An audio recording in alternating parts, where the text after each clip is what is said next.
Good morning, good afternoon, good evening, depending on when you're watching this. It's AJ, and today I'm going to be talking about like cutting vices. Before we get into it, though, I just want to say I appreciate everybody that's been watched the first video.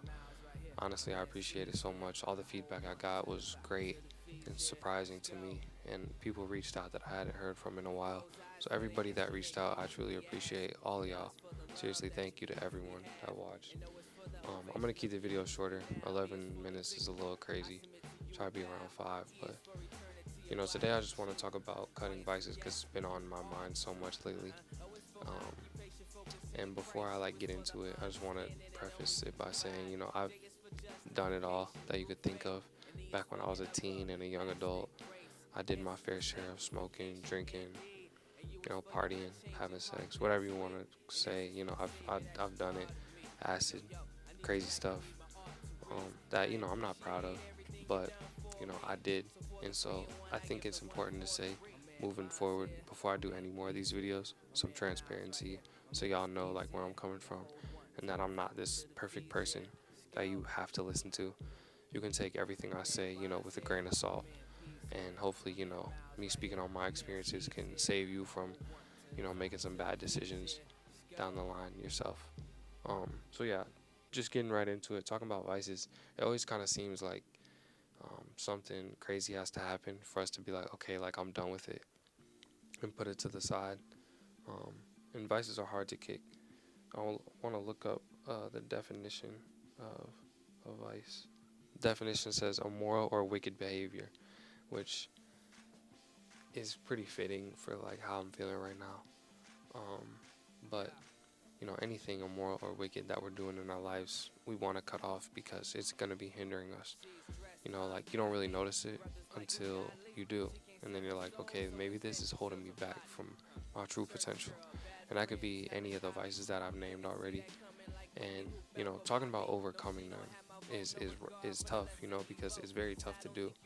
Our vices creep up on us the most when we're alone by ourselves in our room doing whatever we're doing day to day because we have access to it.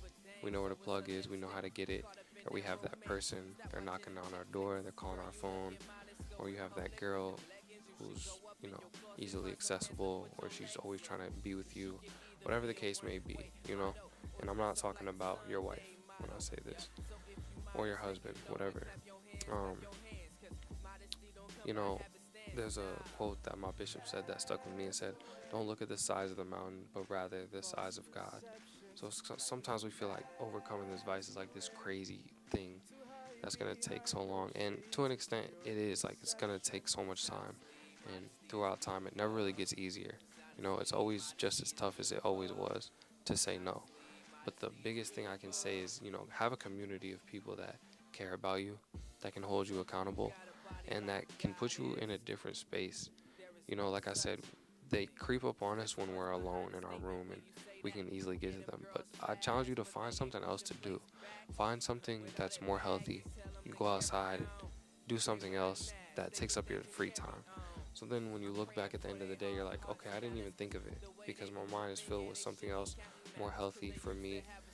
Just something different because it's when we're bored that the vices start to creep up on us because we're like, well, how do we pass the time? But you can pass them, in a better way. So that's my challenge for y'all is to find something healthy that you can do. I'm gonna share this scripture that my bishop said as well last week. He said from Ephesians 3:20. It says, "Now to him who is able to carry out exceedingly abundantly and above all we dare ask him, infinitely beyond our greatest prayers, hopes, and dreams, according to his power that is at work with us." So this is basically saying that God can actually show us things that we didn't even realize were possible, and it's hard to wrap your head around that exactly what it means. But if you can manifest and think about something down the line that you would love to have, almost that you can't even imagine, like maybe for some of us it's having a wife and kids and a happy nuclear family, whatever you want to call it. Some of us it's having our dream car or having a house or moving away to a big city, whatever the case may be. Whatever is out there, kind of piggybacking off what I said last video. Whatever is out there, you can have it, and God can bless you in ways that are truly unimaginable. So as far as cutting vices, think about like what is out there in your future. So like cutting it now, what would your future self, thank you for? And look at down the line, like if you want to have a wife, start now by saying, okay, I'm not gonna have sex because I want to stay loyal to myself and God. And then when that dream girl comes, loyalty won't be an issue for you because you'll already be there. So like cut the lustly ways out. Another thing about your vices is they always seem to overpromise and underdeliver.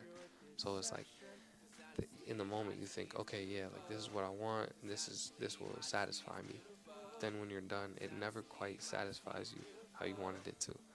And so, you know, just make sure that you guys are, well, you guys, we, right? Me too.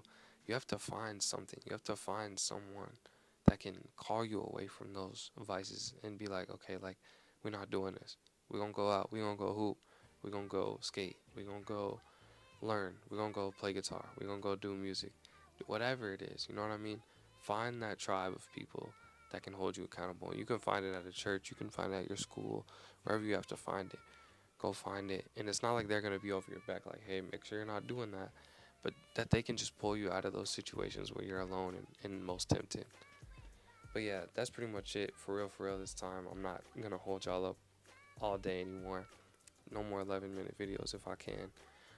But, for now, I pray for y'all. My prayer for y'all is a season of overflow in ways that you didn't imagine in your finances, in your love life, your family, whatever. I want it all to overflow for y'all. And, last thing I'm going to say is if we never trust him, how can we know what he has in store for us? So, trust God that he can put you in a new position. And if we never trust him, how can we know, like, what he has for us? So, my challenge for y'all is to trust him and see where he can take you. But that's all for now. I appreciate everybody for watching. For real. It's all love. I'll see you on the next video. Peace. I don't know if I said this. I want to reiterate this. It's not going to get easier. Like, you can go all the time. Whenever you get back into that space where you're alone or whatever the case may be, you may feel like you want to fall back into those ways. It's not going to be easier. So you have to fight hard every single day. You have to pick up that cross and keep fighting every single day. And, me too. You know what I mean? Like, it's coming from someone who actually is going through this as well. So this is me kind of holding myself accountable as well. And, we can build a community here. And we don't have to be anything crazy.